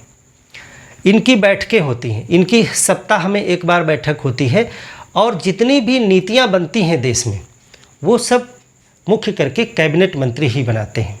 अन्य मंत्री तो सब इनके सहयोग के लिए होंगे, अभी हम देखेंगे उसके। तो कैबिनेट मंत्री जो होते हैं वही प्रमुख रूप से शक्तियों के स्वामी होते हैं। इसीलिए बार बार शब्द आप सुनते हैं कि मंत्रिमंडल, मंत्रिमंडल यानी कैबिनेट। जो कैबिनेट मंत्रियों का समूह होता है वही जो है मंत्रिमंडल कहलाता है। और मंत्रिमंडल और प्रधानमंत्री मिल करके ही सभी नीतियाँ बनाते हैं और वही नीतियाँ देश में लागू होती हैं आगे चल के। इसीलिए कहा जाता है कि जो संसदीय लोकतंत्र होते हैं, जो संसदीय शासन प्रणाली होती है, वहाँ पर शक्तियाँ कहाँ केंद्रित होती हैं, तो मंत्रिमंडल में। एक प्रकार से समझ लीजिए किसी कोशिका का केंद्रक है, न्यूक्लियस है, न्यूक्लियस ऑफ द सेल है। तो पावर कहाँ है? पावर सभी मंत्रिमंडल में ही समाहित है। और मंत्रिमंडल क्या है? मंत्रिमंडल मंत्रिपरिषद का एक छोटा सा हिस्सा है। अब मंत्रिपरिषद में बहुत से लोग हैं, कैबिनेट मंत्री भी हैं, इसके बाद में होते हैं राज्य मंत्री। राज्य मंत्री, राज्य मंत्री एक प्रकार से कैबिनेट मंत्रियों के सहायक के रूप में होते हैं। ये दोनों दो प्रकार के इनको अधिकार मिल सकते हैं, या तो ये राज्य मंत्री बिना स्वतंत्र प्रभार के हो सकते हैं, या फिर ये स्वतंत्र प्रभार के साथ में हो सकते हैं। यानी कि राज्य मंत्री में दो कैटेगरी हो जाती हैं। एक होते हैं स्वतंत्र प्रभार, ये इनको मंत्रालय किसी विभाग का स्वतंत्र प्रभारी बना दिया जाता है। तो ये एक प्रकार से कैबिनेट मंत्री की तरह पावरफुल हो जाते हैं, कैबिनेट मंत्री की तरह काम करते हैं। लेकिन ये कैबिनेट मंत्री होते नहीं हैं, ये राज्य मंत्री ही होते हैं। ये कैबिनेट मंत्रियों की मीटिंग में ऐसे ही भाग नहीं लेंगे। बुलाया जा सकता है, प्रधानमंत्री चाहे तो किसी को भी अपनी कैबिनेट की मीटिंग में बुला सकता है। लेकिन जो राज्य मंत्री स्वतंत्र प्रभार के साथ में होते हैं, वो कार्य तो कैबिनेट मंत्री की तरह ही करते हैं अपने मंत्रालय में, लेकिन वो कैबिनेट मंत्री नहीं होते हैं। और दूसरे होते हैं बिना स्वतंत्र प्रभार, यानी आप इनको राज्य मंत्री कह सकते हैं, राज्य मंत्री इनको कह सकते हैं स्वतंत्र प्रभार के साथ में। तो ये दो प्रकार के होंगे, और जो स्वतंत्र प्रभार वाले होंगे वो कैबिनेट मंत्री के स्तर के हो जाते हैं। ये किस लिए होते हैं? ये एक प्रकार से सहायक हैं, सहायक, कैबिनेट मंत्री के सहायक हैं। ये कैबिनेट मंत्रियों के ये सहायक के रूप में कार्य करते हैं राज्य मंत्री। फिर होते हैं उप मंत्री, डिप्टी काउंसिल ऑफ मिनिस्टर्स होते हैं, डिप्टी मिनिस्टर्स, उप मंत्री, डिप्टी मिनिस्टर्स। उप मंत्री क्या होते हैं? ये राज्य मंत्रियों के सहायक होते हैं, राज्य मंत्रियों या कैबिनेट मंत्रियों, कैबिनेट मंत्रियों के सहायता करते हैं, के सहायक हैं। एक प्रकार से नए स्टूडेंट हैं जो सीख रहे हैं कैसे मंत्री बनाया जाता है। तो उप मंत्री क्या है? ये या तो राज्य मंत्रियों की सहायता करते हैं, ये संख्या में सब ज़्यादा होते हैं। ये कैबिनेट मंत्री हर मंत्रालय में एक ही होता है, राज्य मंत्री कई हो सकते हैं, जितने विभाग हो सकते हैं अलग अलग विभाग में हो सकते हैं। उप मंत्रियों की संख्या और ज़्यादा होती है। तो संख्या ये राज्य मंत्रियों के अथवा कैबिनेट मंत्रियों के सहायक होते हैं। ये कैबिनेट मंत्रियों की बैठकों में भाग नहीं लेते हैं, नीति निर्माण में भाग नहीं लेते हैं, ये सहायता करते हैं। एक और प्रकार है, उसको कहते हैं संसदीय सचिव। संसदीय सचिव, इनको भी मंत्री स्तर का दर्जा प्राप्त होता है। तो इस प्रकार से ये टोटल जो होता है, इस टोटल को कहा जाता है, इस टोटल को कहा जाता है मंत्रिपरिषद, मंत्रिपरिषद। और इस टोटल मंत्रिपरिषद का अध्यक्ष कौन होता है? प्राइम मिनिस्टर होता है। और इसीलिए प्राइम मिनिस्टर को कहा जाता है कैप्टन ऑफ द शिप। तो अब आप समझ गए होंगे कि मंत्रिपरिषद एक बहुत बड़ी संस्था है जिसमें ये 4 प्रकार के मंत्री होते हैं। कैबिनेट मंत्री यही वास्तविक मंत्री हैं, सारी पावर्स इन्हीं के पास में होती हैं, अपने मंत्रालय के प्रमुख होते हैं और इनकी सहायता के लिए राज्य मंत्री होते हैं। राज्य मंत्रियों में 2 कैटेगरी हो सकती हैं। कुछ राज्य मंत्रियों को विभाग का स्वतंत्र प्रभार दिया जाता है, तो इस प्रकार से इनकी शक्तियाँ लगभग कैबिनेट मंत्री के बराबर हो जाती हैं, लेकिन ये कैबिनेट मंत्री नहीं होते हैं, सिर्फ शक्तियाँ ज़्यादा होती हैं। दूसरे होते हैं बिना स्वतंत्र प्रभार वाले राज्य मंत्री, तो ये सहायक के रूप में काम करते हैं। तो इस तरह से कैबिनेट मंत्री, उसके नीचे राज्य मंत्री आ गए। और फिर होते हैं उप मंत्री, डिप्टी मिनिस्टर्स। डिप्टी मिनिस्टर्स ये हेल्पर मिनिस्टर्स आप इनको कह सकते हो, ये ऊपर के दोनों कैटेगरी के मंत्रियों की सहायता करते हैं। अपने अपने विभाग में कई कई उपमंत्री होते हैं, राज्य मंत्रियों अथवा कैबिनेट मंत्रियों की सहायता करते हैं, जहां पर भी ज़रूरत है इनको नियुक्त किया जाता है। संसदीय सचिव भी मंत्री स्तर मंत्री कैटेगरी में माने जाते हैं। तो ये टोटल जो मंत्रियों का टोटल समूह है इसको कहते हैं मंत्रिपरिषद। अब ये मंत्रिमंडल क्या है जब पूछा जाए तो इसमें से सिर्फ इतने को अगर हम माने, ये है मंत्रिमंडल। मंत्रिमंडल अब आप देख रहे हैं कि मंत्रिपरिषद में भी पावर्स डिवाइड है, यानी मंत्रिपरिषद में भी हर मंत्री पूरी तरीके से समान पावर्स नहीं रखता है। इसीलिए जो ऊपर कैबिनेट मंत्री हैं इनका समूह कैबिनेट कहलाता है, जिसको हिंदी में मंत्रिमंडल कहते हैं। वही मुख्य रूप से शक्तियों का स्वामी होता है। नीति निर्माण में प्रधानमंत्री के साथ मिलकर के समस्त नीतियां कैबिनेट मंत्री ही बनाते हैं। इसीलिए लेकिन आर्टिकल 74 में कहीं भी कैबिनेट शब्द का प्रयोग नहीं किया गया है, वहाँ मंत्रिपरिषद ही प्रयोग किया गया है। संविधान में हर जगह मंत्रिपरिषद शब्द का उल्लेख किया गया है और मंत्रिपरिषद यही है टोटल। लेकिन वास्तव में मंत्रिमंडल ही काम करता है। जहाँ भी मंत्रिपरिषद की बात आती है वहाँ पे पूरा डिसीजन मेकिंग, पूरा काम मंत्रिमंडल ही करता है। और संविधान में एक जगह पर मंत्रिमंडल यानी कैबिनेट शब्द का उल्लेख आया है और वो है आर्टिकल 352। ये नोट लिख लें, नोट। आर्टिकल 352 में मंत्रिमंडल शब्द आया है। मंत्रिमंडल यानी कैबिनेट, कैबिनेट शब्द है। बाकी सब जगह मंत्रिपरिषद ही शब्द है, यही मुख्य शब्द है। कैबिनेट शब्द केवल आर्टिकल 352 में है। यहाँ पे क्या लिखा गया है कि राष्ट्रीय आपातकाल की घोषणा मंत्रिमंडल की यानी कैबिनेट की लिखित सलाह पर ही की जाएगी। तो यहाँ पे मंत्रिमंडल शब्द का प्रयोग किया गया है। इस लाइन को आप लिख लीजिएगा कि आर्टिकल 352 में एक बात है। आर्टिकल 352 आपको पता है नेशनल इमरजेंसी से रिलेटेड है, इसको हम पढ़ा भी चुके हैं। तो इसी आर्टिकल 352 में एक बात ये भी कही गई है कि राष्ट्रपति नेशनल इमरजेंसी की घोषणा कब करेगा, जब उसे मंत्रिमंडल, वहाँ पे मंत्रिपरिषद नहीं कहा गया है, मंत्रिमंडल की लिखित सलाह प्राप्त होगी। शायद इसलिए कहा गया कि इतने सारे मंत्रियों की लिखित सलाह लेने में काफ़ी वक्त लगेगा और इमरजेंसी तो इमरजेंसी है, जल्दी निर्णय होना चाहिए। इसीलिए कहा गया सबके दस्तखत की ज़रूरत नहीं है लिखित, जब लिखित की बात आ रही है तो सिर्फ ऊपर टॉप वालों की करा लीजिए। तो इसीलिए उसमें कहा गया और ये बाद में जोड़ा गया है, पहले नहीं था। मूल संविधान में मंत्रिमंडल शब्द था ही नहीं। ये 44वें संविधान संशोधन 1978 के द्वारा ये जोड़ा गया है कि लिखित सलाह की ज़रूरत होगी। इसको हम इमरजेंसी वाले चैप्टर में पढ़ा भी चुके हैं, वहाँ से रिवाइज़ कर लीजिएगा और लिख भी लीजिएगा। तो इस तरह से मंत्रियों के प्रकार आपने समझ लिए। अब एक जो सबसे इम्पॉर्टेंट चीज़ है वो है उत्तरदायित्व। सामूहिक उत्तरदायित्व क्या है? सामूहिक उत्तरदायित्व का सिद्धांत आर्टिकल 75 में दिया गया है। उसको ज़रा समझें क्योंकि उस पर आपको शॉर्ट नोट भी दिया जा सकता है, पूछा भी क्वेश्चन जा सकता है। सामूहिक उत्तरदायित्व, कलेक्टिव रिस्पॉन्सिबिलिटी।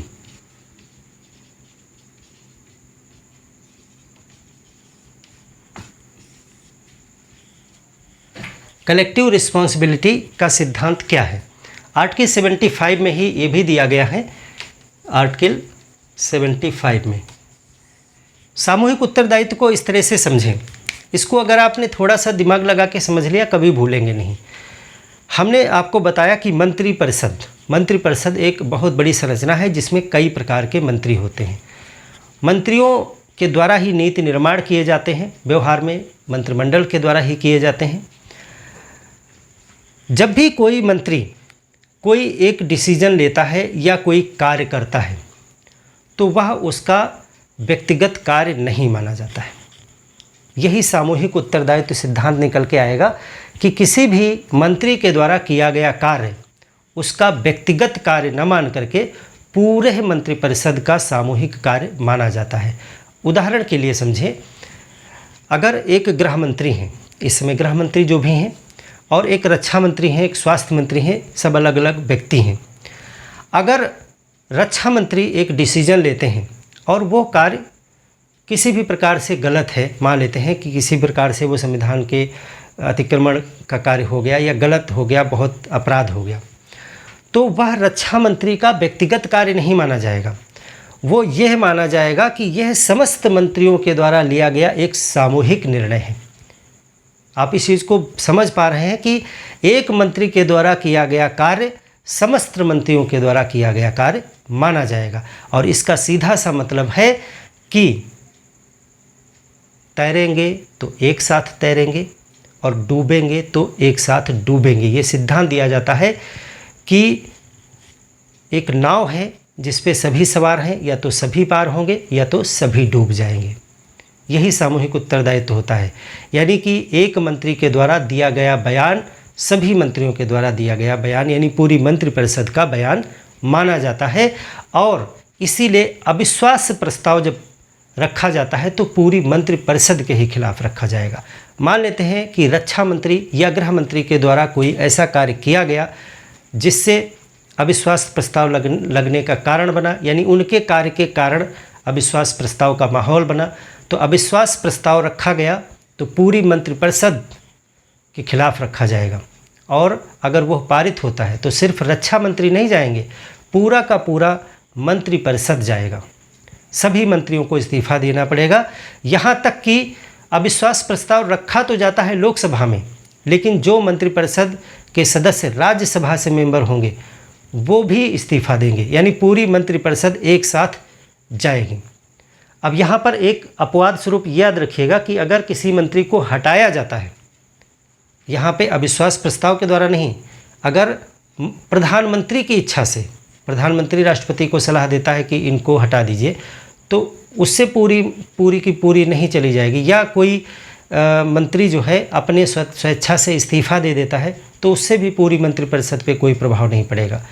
लेकिन अगर अविश्वास प्रस्ताव पारित होता है तो पूरी मंत्रिपरिषद एक साथ ही जाएगी, एक साथ सर्वाइव करेगी और एक ही साथ खत्म हो जाएगी।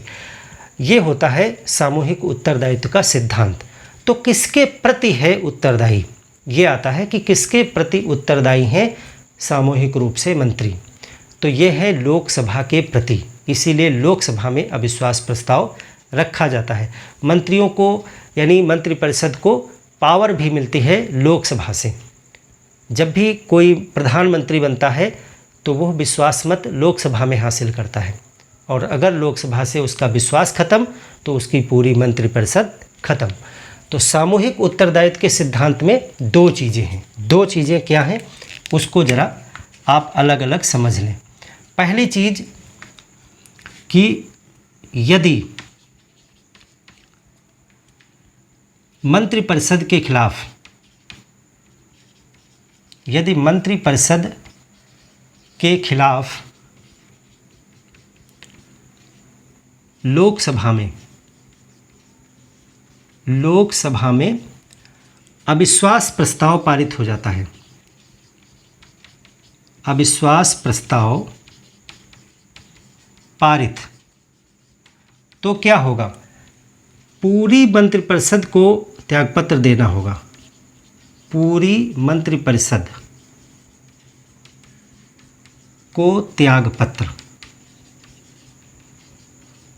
देना होगा। यानी कि प्रधानमंत्री का बहुमत अगर गया तो पूरी मंत्रिपरिषद जाएगी, यानी एक व्यक्ति सबको ले डूब सकता है। तो मंत्रिपरिषद के खिलाफ लोकसभा में अविश्वास प्रस्ताव पारित होता है तो पूरी मंत्रिपरिषद को त्यागपत्र देना पड़ेगा।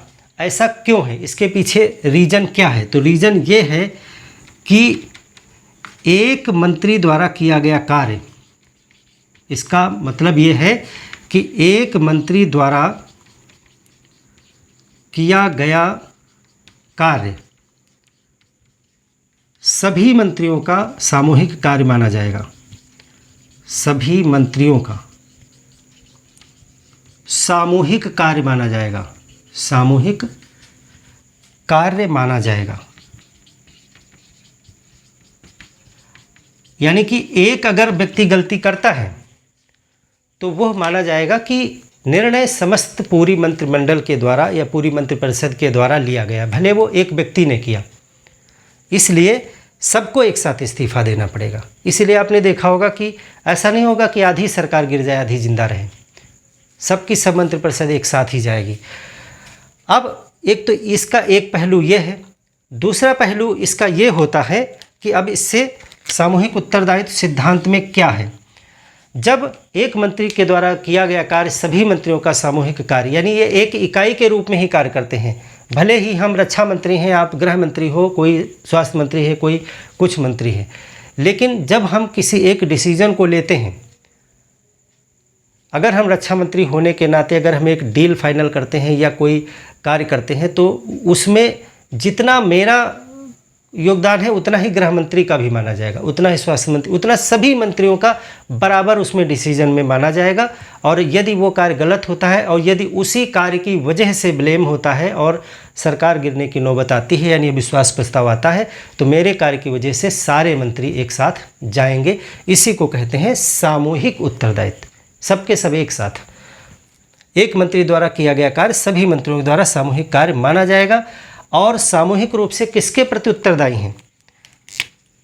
मंत्रिपरिषद जो है सामूहिक रूप से, मंत्रिपरिषद सामूहिक रूप से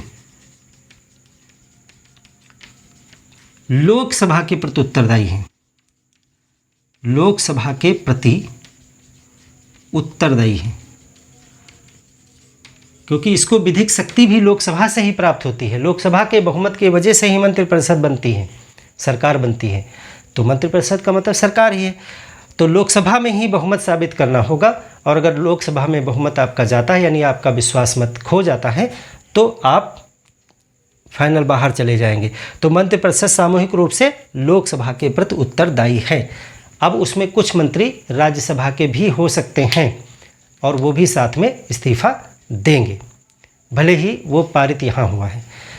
अब एक ये पहलू एक है। दूसरा पहलू ये होता है कि चूंकि एक मंत्री का कार्य सभी मंत्रियों का कार्य माना जाएगा, इसलिए आंतरिक रूप से मंत्रिपरिषद में एक नियम है कि जब भी डिसीजन लिया जाएगा अंदर, जब भी मान लेते हैं कोई नीति बन रही है, XYZ कुछ भी कार्य हो रहा है और 50 मंत्री हैं, तो अगर बहुमत से निर्णय लिया गया, 28 लोगों ने सहमत दिखाई कि हाँ ये कार्य होना चाहिए और बाकी लोगों ने कहा कार्य नहीं होना चाहिए, तो निर्णय तो होना चाहिए की तरफ है। अब अगर निर्णय हो गया है कि हाँ ये कार्य होगा तो फिर सभी 50 के 50 मंत्रियों को हस्ताक्षर करने पड़ेंगे कि हाँ ये कार्य होगा, यानी सबकी जिम्मेदारी बनेगी। ऐसा नहीं होगा बाद में वो ये मुकर जाए कि नहीं नहीं भैया ये वाला कार्य तो मैंने मना किया था। भले ही आपने पहले मना किया, लेकिन जब डिसीजन हो जाएगा कि ये कार्य होना है तो फिर सबकी सहमति एस में होगी और सभी को उस कार्य का समर्थन अंदर और बाहर यानी मीडिया में भी और सदन में भी करना ही होगा। एक दूसरे का समर्थन भी करना होगा, क्योंकि एक डूबेगा तो सब डूबेंगे। इसीलिए अगर निर्णय किया गया तो सबकी रिस्पॉन्सिबिलिटी होगी। ये है इसका दूसरा पहलू, इसको भी नोट करें। तो एक पहलू तो ये है कि कैसे जिम्मेदार हैं, सब एक साथ जाएंगे।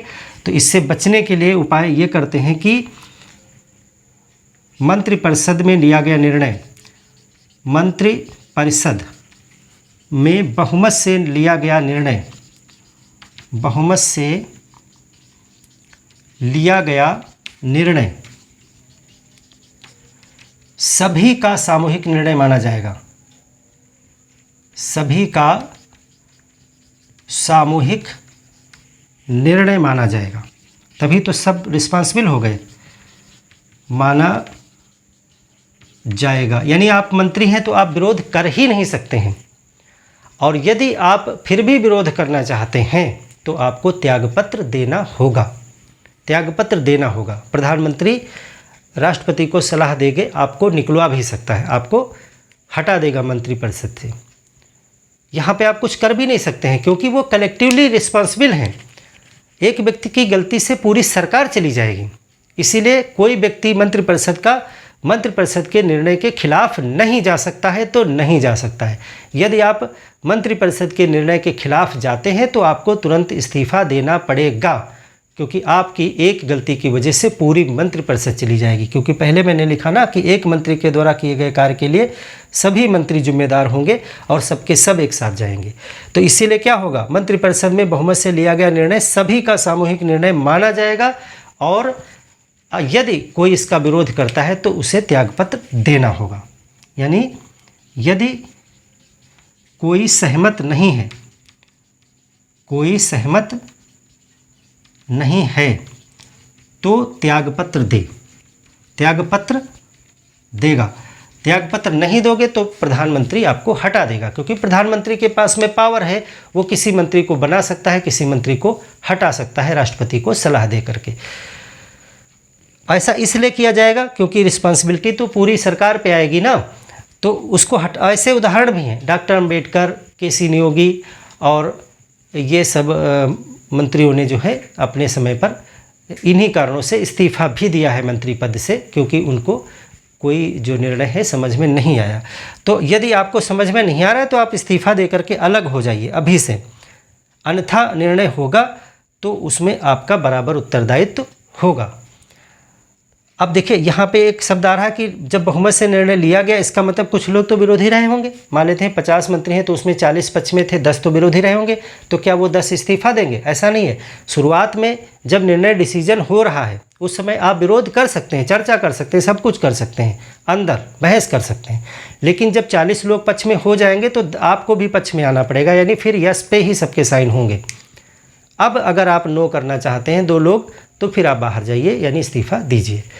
क्योंकि उस कार्य के द्वारा जो भी डिसीजन लिया गया है, अगर उस कार्य से बिगड़ती है बात और ये वाली नौबत आती है तो फिर सबके सब जाएंगे भी एक साथ में ना, इसीलिए सबकी बराबर जिम्मेदारी है। तो ये कहलाता है सामूहिक उत्तरदायित्व। तो क्वेश्चन यहाँ पे 2 प्रकार से आएंगे कि मंत्रिपरिषद सामूहिक रूप से किसके प्रति उत्तरदायी होती है। सिद्धांत तो आप समझ ही गए। तो आपका उत्तर होगा लोकसभा के प्रति। क्यों? क्योंकि वो लोकसभा से ही विधिक शक्ति प्राप्त करती है, लोकसभा के द्वारा ही बहुमत प्राप्त करके उसका गठन होता है, इसीलिए लोकसभा में ही उसे खत्म भी किया जा सकता है। दूसरी चीज़, मंत्री व्यक्तिगत रूप से किसके प्रति उत्तरदायी होते हैं, यानी अकेले अकेले। तो अकेले अकेले सैद्धांतिक रूप से वो राष्ट्रपति के प्रति उत्तरदायी हैं, क्योंकि उनकी नियुक्ति राष्ट्रपति के द्वारा की गई है और राष्ट्रपति ही उन्हें हटा सकते हैं। और व्यवहारिक रूप से वो प्रधानमंत्री के प्रति जवाबदेह हैं, क्योंकि मुख्य रूप से प्रधानमंत्री ही उनको नियुक्ति करवाता है, तो जवाब वो प्रधानमंत्री को देंगे। और अगर प्रधानमंत्री उनके कार्य से संतुष्ट नहीं है तो प्रधानमंत्री को ये पावर दी गई है कि वो कभी भी किसी मंत्री को हटवा सकता है। ऐसा इसलिए क्योंकि पूरी सरकार गिरने से बचाई जा सके।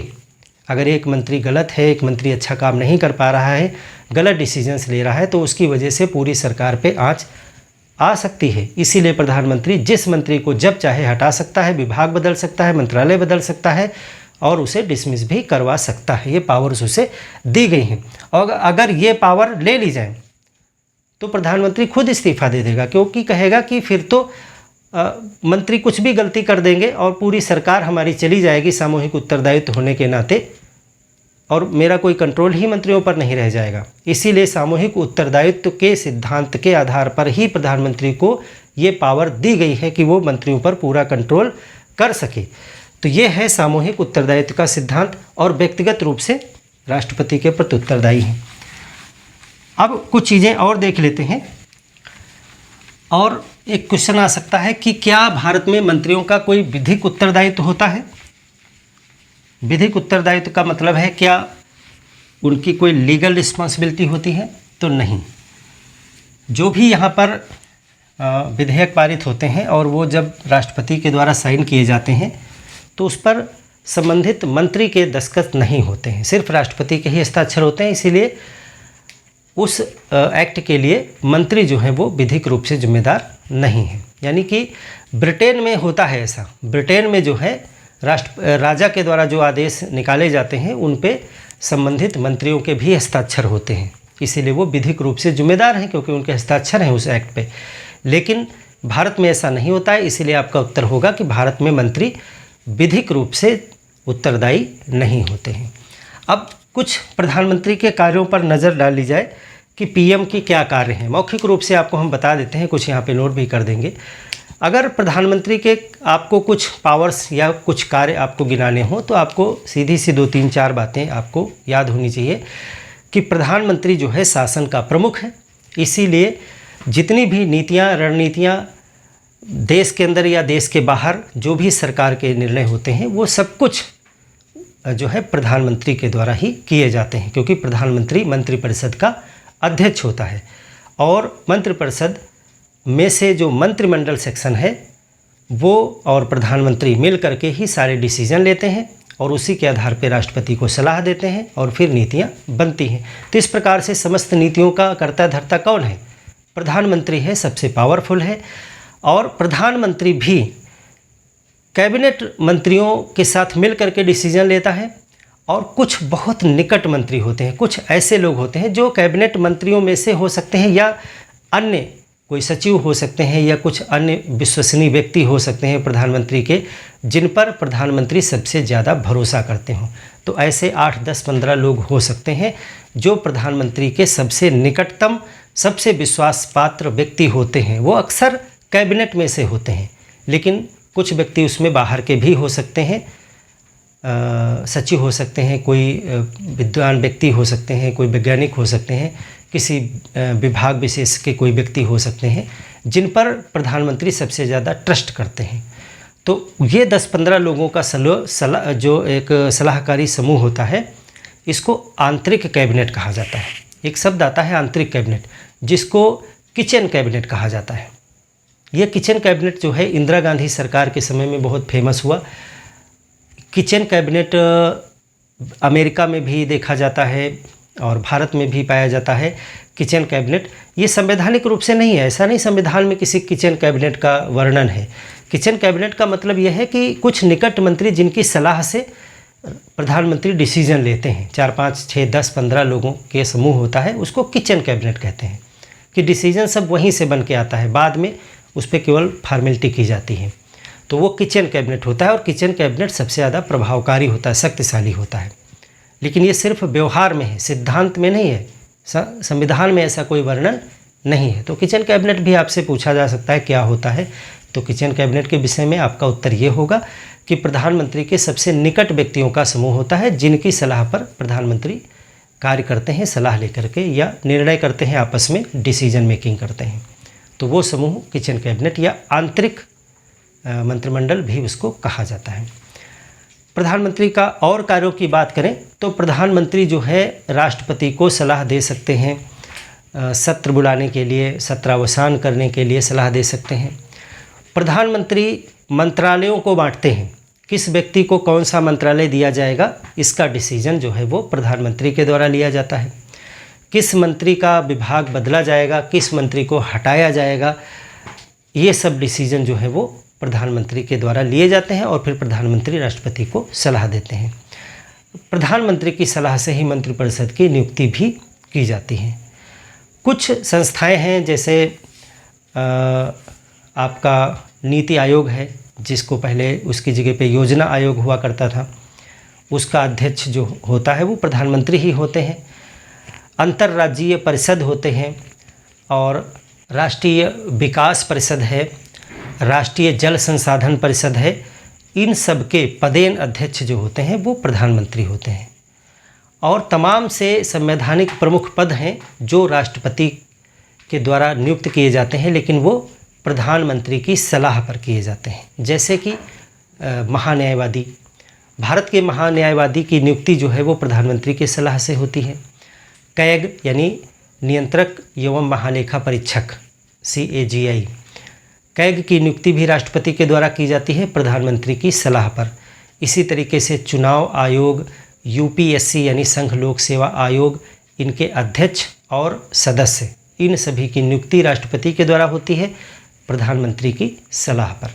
तो इस तरह से तमाम संवैधानिक पदों पर जो है नियुक्तियां भी प्रधानमंत्री की सलाह से की जाती हैं। तो इस प्रकार से प्रधानमंत्री एक बहुत पावरफुल पद है और ये भारत के जो है वास्तविक शक्तियों का स्वामी है।